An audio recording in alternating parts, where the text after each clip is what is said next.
Yaron full script. The greatest human weakness, confusing comfort with peace. You wake up at the same time every day, take the same route to work, eat the same things, watch the same shows before bed. Your life is predictable, controlled without major surprises, and you call this peace. But let me ask you a question that's going to sting a little. If this is peace, why do you still feel that emptiness in your chest? Why, even with all this stability, do you look in the mirror and feel like something fundamental is missing? The answer is simple and brutal. You're not at peace. You're comfortable. And there's a massive difference between these two things. A difference that might be costing you your entire life without you even realizing it. Your mind is a factory that operates 24 hours a day. The question isn't whether it's producing, but what it's producing. And when you choose comfort, your mental factory starts producing only one thing: the illusion that everything is fine. Henry Ford revolutionized industry with a simple principle. Movement generates progress. Stagnation generates deterioration. The same applies to your inner life. Comfort is the mental equivalent of a factory shutdown. The machines are there, intact, with no apparent defects. But they're not producing anything of value, and over time, they start to rust. Let's start with the most inconvenient truth of all. Your brain wasn't designed for peace. It was designed for survival. And survival, in neural language, means one very specific thing: predicting threats and avoiding discomfort. There's a system in your brain called the dopaminergic reward system that functions like a factory's quality control department. Every time you experience something new, challenging, that takes you out of the known zone, this system activates. It releases dopamine, which is basically the fuel of motivation and growth. But here's the problem. This same system also rewards you when you avoid discomfort. When you choose to stay on the couch instead of going to the gym, when you postpone that difficult conversation, when you watch one more episode instead of working on your project, your brain registers this as a victory. You avoided a potential threat. Congratulations, you survived another day. Except this victory is false. You didn't accomplish anything. You just postponed the inevitable. And every time you do this, you're programming your mental factory to produce more avoidance, more stagnation, more comfortable misery. The Stoics understood this 2,000 years ago, but they didn't have the neuroscience to explain it. Marcus Aurelius, the most powerful man in the Roman Empire, wrote in his private journal something that sounds almost absurd. The impediment to action advances action. What stands in the way becomes the way. He wasn't being poetic. He was describing a fundamental law of human psychology that modern science has now confirmed. When you face resistance, when you deliberately choose discomfort, you're not just building character in some abstract, motivational sense. You're literally rewiring your neural circuits. You're teaching your brain that growth, not safety, is the priority. You're reprogramming your mental factory to produce resilience instead of fear, capability instead of excuses, actual peace instead of numbing comfort. Ford said something that most people misunderstand. Whether you think you can or you think you can't, you're right. People hear this as motivational fluff. It's not. It's a description of a manufacturing process. Your mind is producing exactly what you've programmed it to produce. If you've programmed it through repeated choices for comfort, it will produce thoughts, feelings, and behaviors that keep you comfortable. If you've programmed it through repeated choices for growth, it will produce thoughts, feelings, and behaviors that drive you forward. The factory doesn't judge. It just runs the program you've installed. And right now, if you're honest with yourself, you know what program you're running. You can feel it in the gap between who you are and who you know you could be. Here's where it gets really interesting and really uncomfortable. True peace, the kind the Stoics talked about, the kind that Ford demonstrated in his relentless pursuit of efficiency and excellence, isn't the absence of challenge. It's the presence of alignment. It's when your actions match your values, when your daily choices reflect your deepest priorities, when you're not lying to yourself about what matters. Comfort, on the other hand, is the presence of avoidance. It's when you've made so many small compromises that you've forgotten what you actually wanted in the first place. It's when you've traded your authentic life for a safe life, and you're trying to convince yourself that safe and authentic are the same thing. They're not. And deep down, in those moments when you can't distract yourself anymore, you know they're not. Let me show you exactly how this plays out in your neural architecture. There's a structure in your brain called the amygdala that functions as your threat detection system. Think of it as the alarm system in a factory. When it detects danger, real or imagined, it triggers a cascade of responses designed to keep you safe. The problem is, your amygdala can't tell the difference between a physical threat and a psychological one. It can't distinguish between a lion chasing you and the discomfort of starting that business you've been thinking about for years. Both trigger the same alarm. Both make your body flood with stress hormones. Both make you want to run, and when you run from the lion, you survive. When you run from your potential, you die slowly, one comfortable choice at a time. The tragedy is that your amygdala thinks it's protecting you. It thinks it's doing its job. It has no idea it's actually killing you. Now there's another part of your brain called the prefrontal cortex that's supposed to override these primitive fear responses. This is your executive function, your rational mind, your ability to think long-term and make decisions based on values instead of impulses. But here's the catch. The prefrontal cortex is expensive to run. It requires massive amounts of energy. And your brain, like any efficient system, is always looking to conserve energy. So when you're tired, stressed, overwhelmed, your brain defaults to the amygdala. It defaults to the alarm system. It defaults to comfort, safety, avoidance.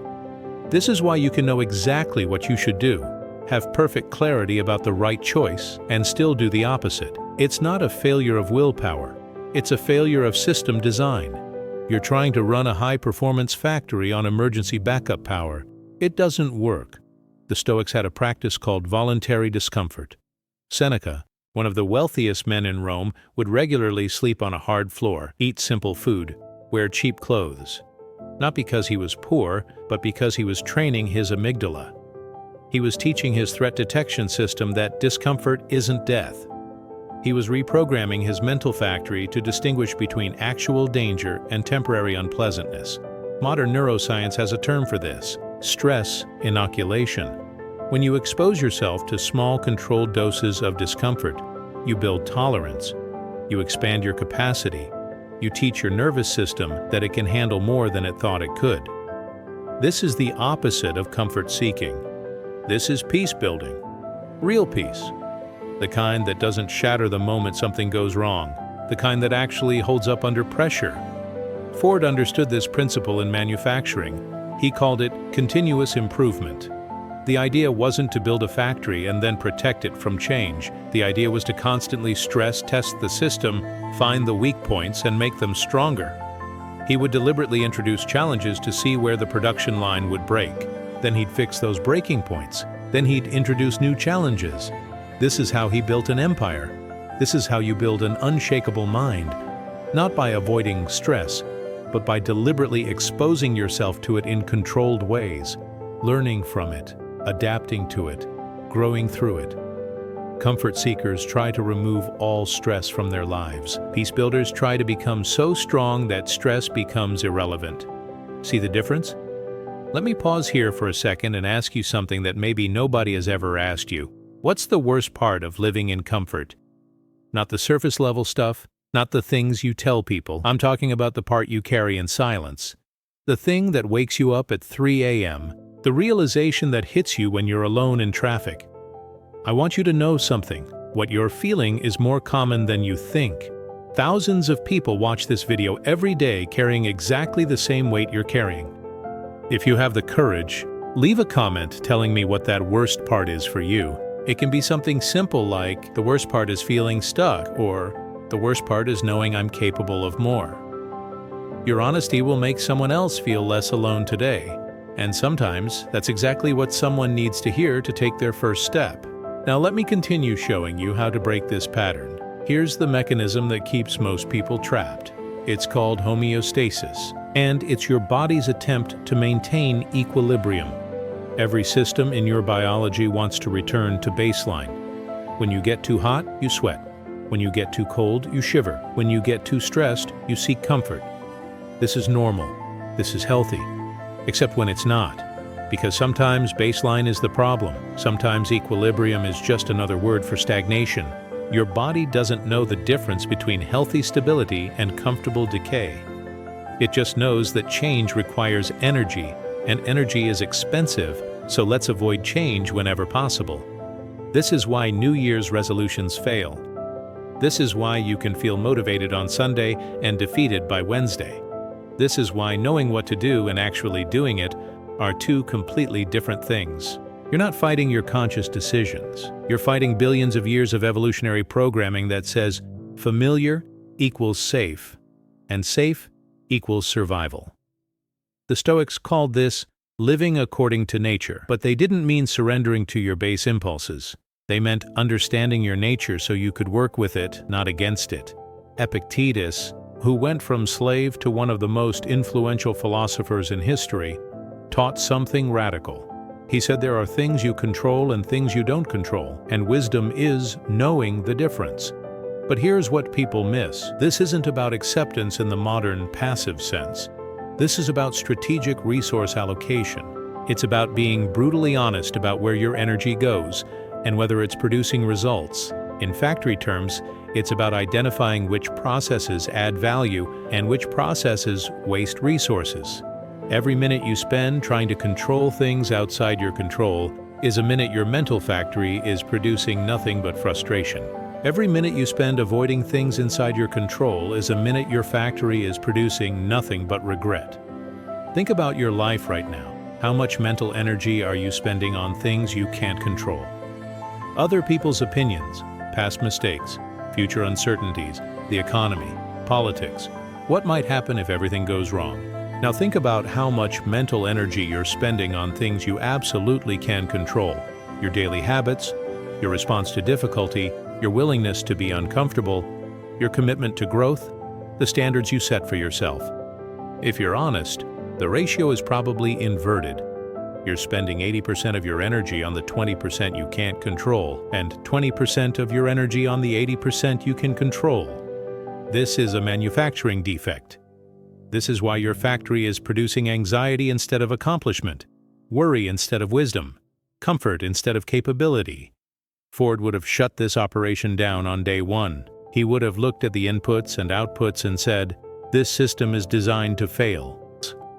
So how do you redesign the system?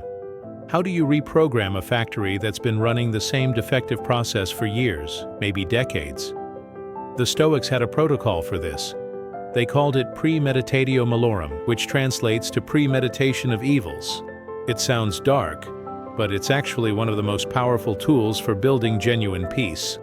Here's how it works. Instead of trying to avoid thinking about what could go wrong, you deliberately, systematically imagine the worst-case scenarios.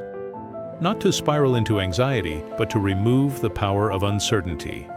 Because here's what neuroscience has discovered. Your brain hates uncertainty more than it hates actual bad outcomes. Uncertainty keeps your threat detection system activated constantly. It's exhausting. It's why you can worry about something for weeks and then, when it actually happens, realize it's not that bad. The anticipation was worse than the reality. When you practice premeditatio malorum, you're running a simulation in your mental factory. You're stress testing the system before the stress arrives. You're asking, what's the worst that could happen? Could I handle it? What would I do? And almost always the answer is, yes, you could handle it. Maybe not easily, maybe not comfortably, but you could handle it. And once you've run that simulation, once you've proven to yourself that you could survive the worst case, the normal case stops being scary. This is how you build anti-fragility. This is how you create a mind that doesn't just withstand pressure, but actually gets stronger from it. Comfort seekers avoid thinking about what could go wrong because it makes them anxious. Peace builders think about what could go wrong so they can stop being anxious. One strategy creates chronic worry. The other creates genuine confidence. Ford applied this same principle to manufacturing. He didn't just build cars and hope they'd work. He stress-tested every component. He deliberately tried to break things to find the weak points before customers found them. He institutionalized failure as part of the design process. This is why Ford vehicles became synonymous with reliability. Not because they never broke, But because Ford had already broken them thousands of times in testing and fixed every weakness he could find, you can do the same thing with your life. You can stress test your responses to difficulty. You can practice being uncomfortable. You can deliberately expose yourself to small failures so you learn that failure isn't fatal. This is the opposite of comfort seeking. This is peace engineering. This is building a mental infrastructure that doesn't collapse the moment something goes wrong. Let me give you something concrete you can implement immediately. For the next 7 days, I want you to do one deliberately uncomfortable thing every single day. Not dangerous, not harmful, just uncomfortable. Have that conversation you've been avoiding. Wake up 30 minutes earlier than usual.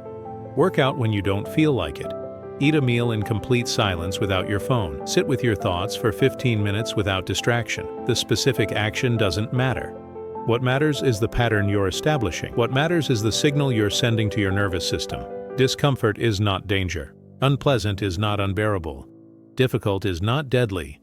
Every time you choose temporary discomfort over easy avoidance, you're reprogramming your mental factory. You're installing new software. You're teaching your brain that growth, not safety, is the priority. Here's what's going to happen.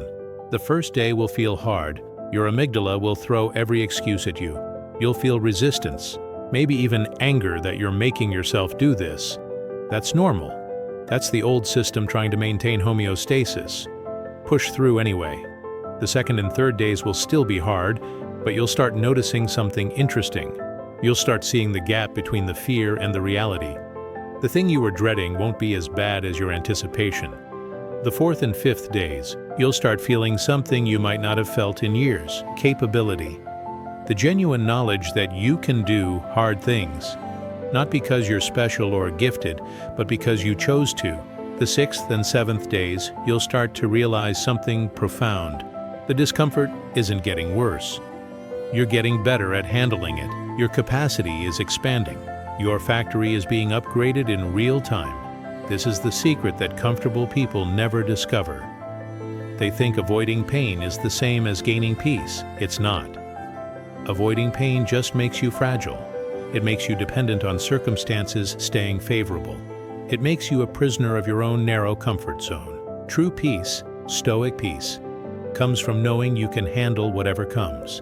It comes from having tested yourself and proven your capability. It comes from choosing growth over comfort so many times that growth becomes your new comfort. This doesn't mean you're never comfortable. It means comfort is a reward for growth, not a substitute for it. It means you've earned your peace instead of borrowed it from circumstances that could change tomorrow. Marcus Aurelius, again, said something that seems contradictory until you understand it. You have power over your mind, not outside events. Realize this, and you will find strength.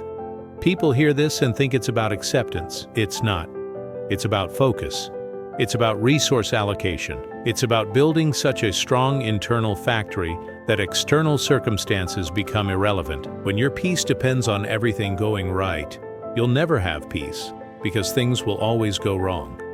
When your peace depends on your ability to respond well regardless of what goes wrong, you become unshakable. This is the difference between comfort and peace. Comfort is conditional. Peace is unconditional. Comfort requires favorable circumstances. Peace requires capable character. Let me show you what this looks like in practical terms. Two people lose their jobs. Person A has spent years seeking comfort, avoiding challenge, staying in their safe routine. Their identity is tied to their position. Their confidence comes from external validation. Their peace depends on circumstances. When they lose their job, they collapse, they spiral. They feel like their life is over because, in a sense, it is. The comfortable life they built wasn't built on anything solid. It was built on the absence of difficulty. And the moment difficulty arrived, the whole structure fell apart. Person B has spent years building capacity, seeking challenge, expanding their comfort zone deliberately. They've practiced being uncomfortable. They've stress-tested themselves. They've proven they can adapt. When they lose their job, they're obviously disappointed. But they don't collapse. They respond. They adapt. They leverage skills they've developed. They see it as a challenge, not a catastrophe. Their peace isn't shaken because their peace was never dependent on having that specific job. It was dependent on knowing they could handle whatever came next. Same external event, completely different response. Why? Because person B built peace. Person A borrowed comfort. Person B's mental factory was designed for resilience. Person A's was designed for dependence. Person B programmed their system for growth. Person A programmed their system for avoidance. This is the manufacturing principle applied to psychology. The quality of your output depends entirely on the quality of your design. If you design your life around avoiding discomfort, you'll produce fragility. If you design your life around building capacity, you'll produce resilience. The choice is yours. But make no mistake, you are choosing. Doing nothing is a choice. Staying comfortable is a choice, and it's a choice that compounds every single day. Ford revolutionized manufacturing by understanding one thing that everyone else missed. Efficiency isn't about working less, it's about eliminating waste. In your mental life, comfort is waste. It's energy expended maintaining an illusion. It's resources allocated to avoiding growth instead of achieving it. Every hour you spend in comfortable distraction is an hour your factory could have been producing something valuable. Every day you choose easy over important is a day of wasted productive capacity. This sounds harsh, but it's just math. Your life has a finite number of days. Your energy has a finite capacity. Your attention has a finite bandwidth. The question isn't whether you're spending these resources, you are. The question is whether you're spending them on production or on maintenance, on growth or on comfort, on building something real or maintaining something fake. The Stoics understood that time is the ultimate non-renewable resource. Seneca said, "It's not that we have a short time to live, but that we waste a lot of it." He wasn't talking about being busy, he was talking about being intentional. Most people are busy being comfortable. They're actively working to maintain a life that doesn't challenge them, doesn't grow them, doesn't require them to become more than they currently are. This is exhausting. This is why you can feel tired at the end of a day where you accomplish nothing. You spent all your energy maintaining the comfort, fighting the growth, resisting the change. You're running a factory at full capacity to produce nothing. That's not efficiency, that's insanity. Here's the protocol for change. It's based on Stoic practice and modern behavioral science, and it works if you actually implement it. First, identify your comfort patterns. Where are you choosing easy over important? Where are you avoiding discomfort at the cost of growth? Be specific. Write it down. Second, identify the cost. What is this comfort costing you in terms of who you could become, what you could accomplish, how you could feel about yourself? Make it real. Make it visceral. Third, design a replacement behavior. What's one small, uncomfortable action you could take today that moves you toward growth instead of comfort? Not tomorrow. Today. Fourth, commit to the 7-day protocol I mentioned earlier. One deliberately uncomfortable thing every day for a week. Fifth, observe the results. Notice how you feel. Notice what changes. Notice the gap between your fear and the reality. This isn't theory. This is engineering. You're redesigning your mental factory from the ground up. You're replacing the comfort production line with a capability production line. You're upgrading your operating system from survival mode to growth mode. This will feel wrong at first because your current system will fight to maintain itself. Homeostasis doesn't care if the equilibrium is healthy or toxic. It just cares about maintaining it. So when you start changing, when you start choosing discomfort deliberately, your nervous system will rebel. You'll feel anxious. You'll feel resistant. You'll feel like you're doing something wrong. That's not a sign you should stop. That's a sign the reprogramming is working. That's the sound of your mental factory being rebuilt. Ford said, "Failure is simply the opportunity to begin again, this time more intelligently." Most people hear this and think it's about trying again after you fail. That's part of it. But the deeper meaning is about learning from the failure, adapting the system, and building something better. Every time you choose comfort over growth, you're getting data. You're learning where your weak points are. You're identifying which parts of your mental factory need upgrading. The question isn't whether you'll fail. You will.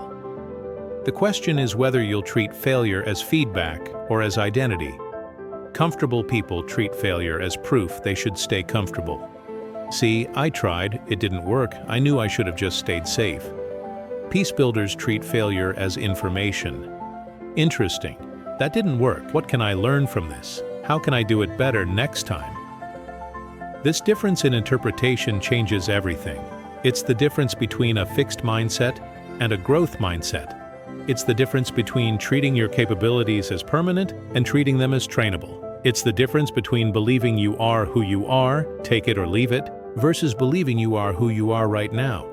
And you can become someone different through deliberate practice. The Stoics were obsessed with this distinction. They believed virtue, excellence, capability, all of it was trainable. You weren't born brave. You became brave by acting bravely in situations where you were scared. You weren't born disciplined. You became disciplined by choosing the hard thing when the easy thing was available. This is a manufacturing process. This is how you build a stronger version of yourself, not through inspiration, not through motivation, through repetition, practice, deliberate exposure to the things you're avoiding.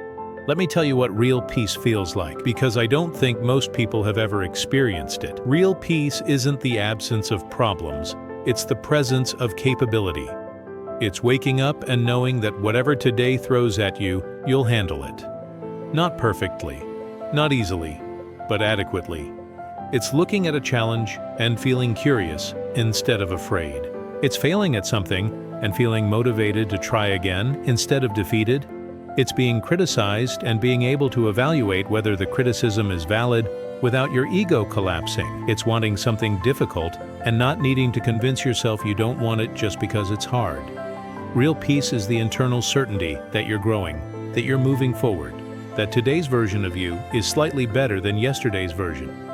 Not because of what you accomplished, but because of who you're becoming in the process. Comfortable peace, the fake kind, is entirely different. It's fragile. It depends on nothing going wrong. It requires constant maintenance and protection.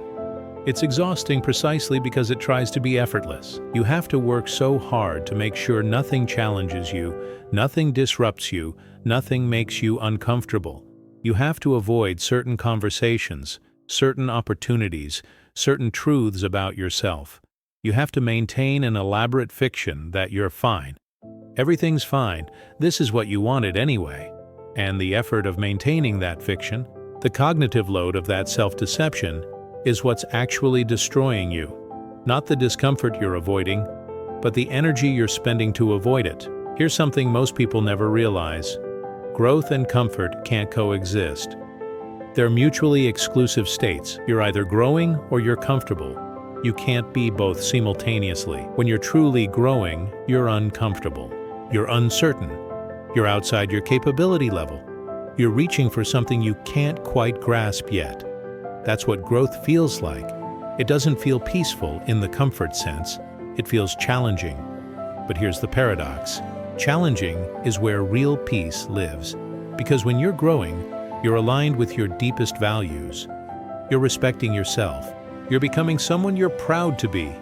And that alignment, that self-respect, that pride, creates a peace that comfort could never touch. It's the peace of integrity, the peace of knowing you're not lying to yourself anymore, the peace of living a life that's actually yours, not just a life that's safe. If you've made it this far, I already know something important about you. You don't just want to survive your own mind, you want to master it. And that tells me you're exactly the kind of person who belongs in this community. This channel isn't about magic promises or overnight transformations. It's about real people sharing real tools that work in the real world. Every week, I bring a new perspective on how your mind works, and more importantly, how you can work with it, not against it. If this makes sense to you, subscribe to the channel, not because I'm asking, but because you deserve to have a place where you can learn to build the version of yourself you always knew was in there. The next video is already ready, and I'm sure it'll add one more piece to the puzzle of your transformation. See you there. The truth is, you already know what you need to do. You've known for a while. The discomfort you've been avoiding, the growth you've been postponing, the person you've been preventing yourself from becoming, it's all right there waiting for you. The only question is, how much longer are you going to choose comfort over peace? How many more days are you going to let your mental factory produce nothing but avoidance? How much more of your life are you willing to waste maintaining an illusion? These aren't rhetorical questions. They're real questions that deserve real answers. And the answer starts today, not tomorrow, not when circumstances are better. Today, right now. With one deliberately uncomfortable choice. That's how you begin again. That's how you start building peace instead of borrowing comfort. That's how you become the person you're capable of being. The factory is already there. The capacity is already in you. All you have to do is stop running from it and start building it.